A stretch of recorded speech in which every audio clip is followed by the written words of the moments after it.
Today, we're stepping into a future that feels, well, a little too plausible for comfort.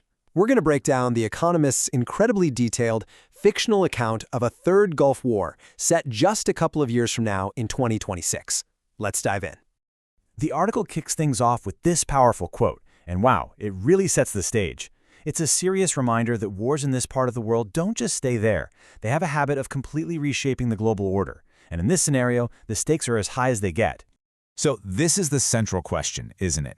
We're going to look at how one single calculated military strike could light a fuse that sets off a chain reaction, spiraling into a crisis with absolutely devastating consequences for the entire world. All right, here's our roadmap for making sense of this. We'll start with the initial chaos, a region on fire. Then we'll rewind to see the first shots. We'll cover Iran's massive retaliation, the economic shockwaves that followed, the huge political gamble behind it all, and finally where it all leads, a very uncertain endgame. Now, this war didn't start with a slow burn. No, it was an explosion from the very beginning, one that immediately set the entire region ablaze. The opening of the article paints a really bleak picture. We're talking within days, the entire Gulf is just in turmoil. Missiles are flying, oil fields are burning, and the rest of the world is just holding its breath.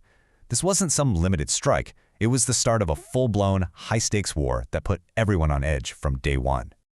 But how did it even start? Let's dial it back for a second and look at the single event that triggered this whole massive conflict.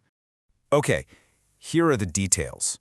On February 28, 2026, American and Israeli forces launched this big, coordinated attack. Their targets? Iran's nuclear facilities. And the stated goal was a huge one, to take the threat of a nuclear-armed Iran off the table permanently. It was a classic high-risk, high-reward move.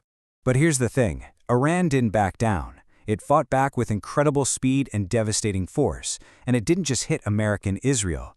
No, it went after their allies all across the region. And the human cost was immediate and just brutal. According to human rights groups cited in the article, more than 1,100 civilians were killed in the first week alone. It's a number that really drives home the real-world impact of these kinds of strategic decisions. And the sheer scale of the military response was just staggering. More than 3,000 airstrikes in just a few days. See, this isn't just about revenge. It's about Iran's core military doctrine, hit back with overwhelming, disproportionate force to make it clear that any attack will be met with absolute chaos. That assault was definitely felt in Israel. A barrage of 950 missiles rained down on the country in the opening days. I mean, just let that number sink in for a second. This was no symbolic gesture. This was a direct and incredibly intense counterattack. And this paints a much bigger picture of Iran's strategy. They went after everything. American military bases, Israeli cities, critical economic targets like Saudi Arabia's biggest oil refinery, and even commercial ships. They also hit U.S. allies like the UAE and Bahrain, basically sending a message. If you're with them, you're a target. So this conflict was never going to stay contained to the battlefield. The effects immediately rippled outwards, hitting the global economy like a tidal wave. And the reason is this tiny, critical strip of water, the Strait of Hormuz. A huge chunk of the world's daily energy supply has to squeeze through here, so controlling it is kind of like having your hand on the throat of the global economy. And that's exactly where Iran decided to strike. By attacking ships and laying mines in the strait, Iran sent energy prices through the roof. Oil didn't just climb, it skyrocketed, from $84 a barrel to over $150. That's the kind of price shock that can throw the entire world into a recession, and it's something you'd feel everywhere, from the gas pump to the grocery store. This headline from The Economist finance section just says it all. Hell and mind waters. It perfectly captures the absolute chaos and terror that ripped through the global shipping and energy markets. Getting insurance for an oil tanker became impossible, and traffic just ground to a halt. The world's economic engine was basically seizing up. So, beyond the military and the economic fallout, there were all the political calculations being made back in the White House. This war wasn't just an event, it was a decision. And it was a massive, massive gamble. And here we get to the central political irony of the whole thing. The article points out that in this 2026 scenario, Donald Trump is the president who ran on ending endless wars.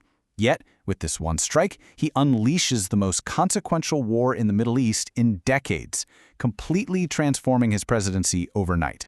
And, as you'd expect, the decision completely split opinions. On one side, you had supporters who saw it as a necessary, decisive action, a bold move to finally neutralize a huge threat. But on the other side, critics saw it as a totally reckless act that backfired, plunging the region into chaos and risking the global economy, all without any clear plan for what comes next. Which, of course, leads us to the final, critical question. With the world in crisis and these two nations locked in a brutal fight, how does this even end? This is the strategic dilemma right here. The article suggests that while you can hurt Iran, its massive size and its network of proxies make it incredibly difficult to actually defeat. And at the same time, America is now stuck in a new, expensive conflict with no easy way out. A clear victory for either side? It seems almost impossible. The Economist lays out a few possible ways this could all play out. It could just become a long, grinding, brutal war of attrition. Maybe they manage to patch together some fragile truce. The administration might be hoping the Iranian regime just collapses under all the pressure, but that is a huge if. And of course, there's always the terrifying risk of it escalating even further. And that brings us to the final, haunting question. Past wars in the Gulf have a nasty habit of planting the seeds for the next war. The official goal here was to finally create a lasting peace. But as the world burns, we're all left asking, from the ashes of this conflict, what will actually grow?